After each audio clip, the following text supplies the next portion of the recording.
Baik, Assalamualaikum warahmatullahi wabarakatuh. Perkenalkan, nama saya Muhammad Sufa Albana dari Prodi TI Reguler Malam dengan NIM 2119563. Di sini saya akan menjelaskan sedikit tentang jenis-jenis cybercrime dan tinjauan hukumnya. Baik, untuk kejahatan cyber atau kerap dikenal dengan cybercrime merupakan tindak perilaku kejahatan berbasis komputer dan jaringan internet. Pelaku dari kejahatan cyber biasanya akan meretas sistem untuk memperoleh data korban yang bersifat privasi. Terdapat berbagai jenis tindak kejahatan cyber. Berikut 4 jenis tindak kejahatan cyber. Yang pertama adalah penipuan atau phishing. Seperti namanya, phishing yang dapat diartikan pelaku memancing para korbannya untuk memberikan identitas dan informasi pribadi. Banyak orang yang tak sadar sedang terkena penipuan phishing karena pelaku yang tidak berbicara dengan memancing pertanyaan-pertanyaan jebakan kepada korban. Jadi yang dimaksud dengan phishing ini adalah eh, orang yang memancing korban secara tidak sadar. Mereka akan memberikan kode rahasia-rahasia seperti ATM, PIN dan lain sebagainya kepada si penyerang kejahatan cyber ini. Kemudian yang kedua adalah penipuan phishing.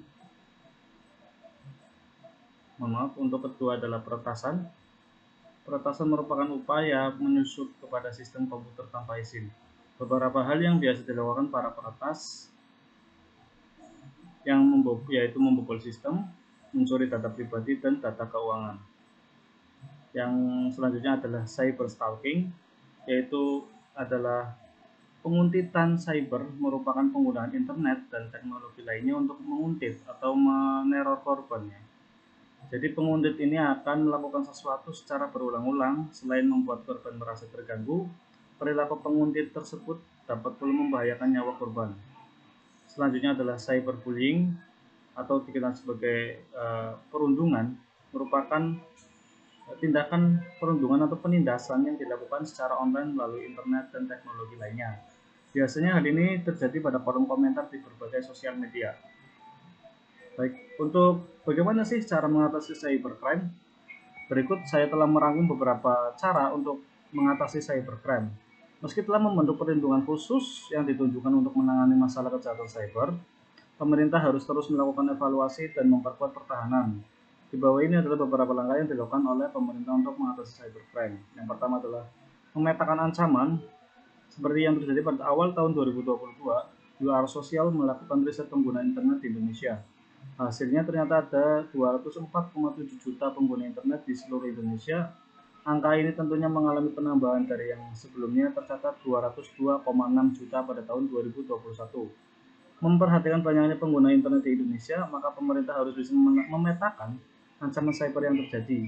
Kasus kasus terbesar yang terjadi di Indonesia kebanyakan berhubungan dengan peretasan yang menargetkan situs website pemerintahan. Selama bertahun-tahun kita sudah sering mendengar bahwa website resmi pemerintahan sering diretas. Dengan mengetahui dan mendeteksi ancaman kejahatan, maka pemerintah bisa mengutamakan fokus dan memperbaiki keamanan situs pemerintahan. Yang selanjutnya adalah membuat kebijakan yang kuat. Meski memperbaiki sistem keamanan sudah dilakukan, bila tidak ada kebijakan atau aturan yang mengikat, maka hal itu tidak akan banyak berguna. Saat ini Indonesia hanya memiliki payung kebijakan dalam bentuk Undang-Undang tentang Informasi dan Transaksi Elektronik tahun 2016. Peraturan ini belum cukup untuk mengatur banyak hal yang mencakup kejahatan cyber. Apalagi seiring perkembangan zaman, ancaman kejahatan cyber pun juga semakin berkembang. Pemerintah harus terus melakukan evaluasi terhadap peraturan yang dimiliki dan terus memperkuatnya. Selanjutnya menjalin kolaborasi yang baik antar lembaga. Memerangi kejahatan cyber tidak akan bisa dilakukan oleh satu lembaga saja. Karenanya pihak kepolisian akan membutuhkan bantuan dari lembaga lain untuk membentuk koordinasi yang baik. Saat ini Indonesia sudah menerapkan hal tersebut. Selain kepolisian, ada pihak yang lain yang bergerak untuk mengamankan pemerintah dari kejahatan dunia maya. Badan Cyber dan Sandi Negara atau disingkat dengan BSSN itu adalah dibentuk untuk memimpin koordinasi pelaksanaan keamanan cyber. TNI telah membentuk unit cyber dan melakukan operasi pertahanan cyber. Lalu, Kementerian Luar Negeri juga harus terus melakukan diplomasi cyber. Pemerintah telah berperan aktif dalam isu kejahatan cyber di pertemuan besar dengan lembaga internasional. Terakhir, Kementerian Komunikasi dan Informasi memiliki tim tanggap demi memastikan keamanan internet di Indonesia. Selanjutnya yaitu meningkatkan keterampilan. Cara mengatasi cybercrime adalah dengan meningkatkan keterampilan sumber daya manusia di Indonesia. Indonesia perlu bekerja sama dengan pihak antar atau negara lain untuk meningkatkan kemampuan menangani cybercrime. Apalagi saat ini perkembangan teknologi di Indonesia sudah mulai bergeser ke teknologi blockchain. Pemerintah harus bisa memahami dan mengetahui cara mengendalikan potensi ancaman kejahatan cyber melalui teknologi tersebut. Selain meningkatkan keterampilan, pemerintah juga perlu membangun sistem infrastruktur digital yang aman dengan sistem keamanan cyber yang kuat dan solid. Maka kejahatan cyber bisa dicegah. Pengembangan sistem ini harus dimulai dengan pemutakhiran teknologi untuk mengakomodasi ancaman cyber yang baru. Yang selanjutnya adalah membentuk pusat data nasional. BSSN atau Badan Cyber Nasional mengatakan bahwa membentuk pusat data nasional yang terpusat akan lebih aman daripada menyimpan data secara lokal. Indonesia kini memiliki lebih dari 100 data center dan masing-masing menyimpan data sensitif. Hal ini bisa menjadi ladang yang bagus untuk penyalahgunaan data. Pusat data nasional akan memungkinkan pemerintah untuk menerapkan standar di seluruh lembaga. Dengan data yang terpusat, maka pemerintah bisa lebih memutuskan perhatian untuk mengamankan data tersebut. Baik, untuk selanjutnya adalah contoh kasus cybercrime yang pernah terjadi di Indonesia. Baik, di sini saya akan menjelaskan 3 contoh kasus cyber yang pernah terjadi di Indonesia. Yang pertama adalah data pengguna Tokopedia bocor di dark web. Pada tahun 2020 terjadi kebocoran data, tentunya tidak asing. Saat itu menjadi booming viral di tahun 2020. Di dark web, data pribadi jutaan pengguna dan seller bocor, menimbulkan kekhawatiran akan keamanan data pengguna di platform e-commerce terbesar seperti Tokopedia. Yang selanjutnya adalah peretasan terhadap website BPJS Kesehatan.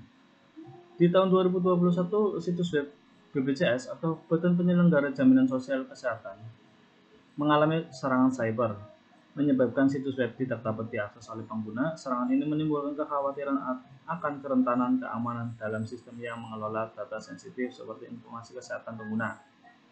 Yang selanjutnya ketiga adalah serangan malware pada pemilu tahun 2019, dan di tahun ini juga menjadi sangat viral pada saat itu tentang pemilihan umum, di mana pemilihan umum di Indonesia menjadi sasaran serangan malware yang ditunjukkan untuk mempengaruhi proses pemilihan dan hasilnya.